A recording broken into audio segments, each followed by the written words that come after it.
Жолдошум Арстан экөөбүз ушул менин колумдагы бизди бөбөктөр үчүн чыгарган менин алгачкы кыргызча англисче 100 сөзүм аттуу китепти 2 жумада Кыргызстандын дээрлик баардык аймактарына жеткизгенге жетиштик.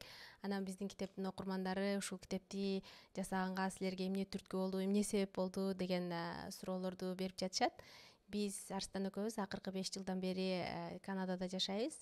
Анан 2 жаштагы уулубуз Албанбеттин тили кандай чыгат, биздин чет өлкөдө жашаганыбыз таасир берип, уулубуз кыргызча сүйлөбөй калса эмне болот деп аябай кабатыр болчубуз. Себеби барган бакчасы француз тилдүү, анан англис тилдүү.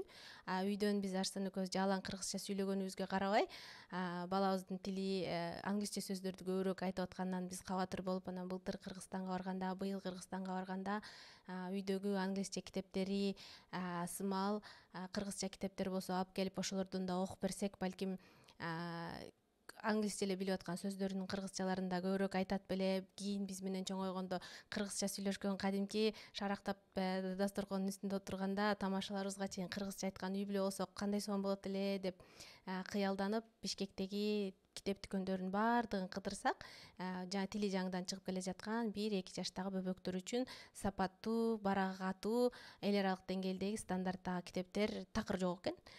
Китептер бар экен, жомок китептер сымал, бирок алар көбүнчөсү ичиндеги жомокторду тилекке каршы бөбөктөр эмес, чоң адамдар да араң түшүнөт окшойт менин оюмча. Анан барактары жука болгон үчүн дагы ал китептерден алып келип, жок дегенде сүрөттөрүн карасын деп алып келип берейин десең да кичинекей балдар барагын тытып салат да.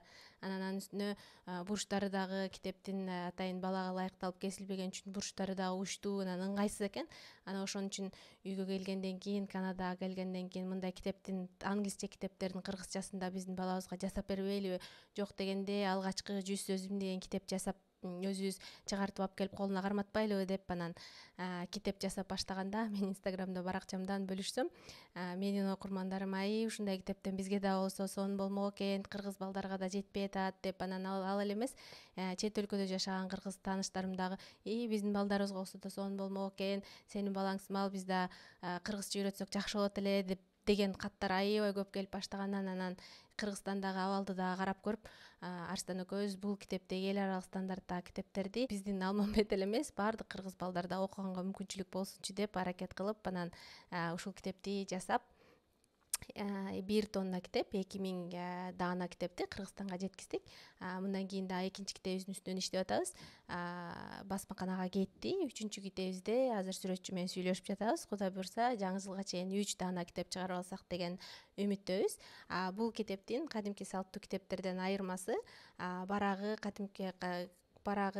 ичинде ачкандай химиялык заттар болбогон, бала үчүн коопсуз, ал тургай бурчтарына чейин баланын мисалы кокусту иштеп ала турган болсо оозун, таңдайын тытып кетпегенге ылайыкташтырылып кесилген, барагы катуу, тытып алганга такыр мындай ыктымалдуулук жок болгондой сапаттуу, эл аралык стандарттагы китеп жасадык. Китептин ичиндеги алгачкы 100 сөз баланын жашоосунан алынган, бала көрүп жүргөн буюм-тайымдар, жаныбарлардын сүрөттөрү, анан ошол сүрөттөрдүн кыргызчасы, англисчеси, анан англисчесинин кыргызча окулушун дагы ата-энелерге окуп бергенге, үйрөткөнгө ыңгайлуу болсун деп жазып койдук. Учурда китеп үчүн алган ата-энелерден бөбөктөрдүн сүйүнүп жатканы тууралуу каттарды алып жатабыз.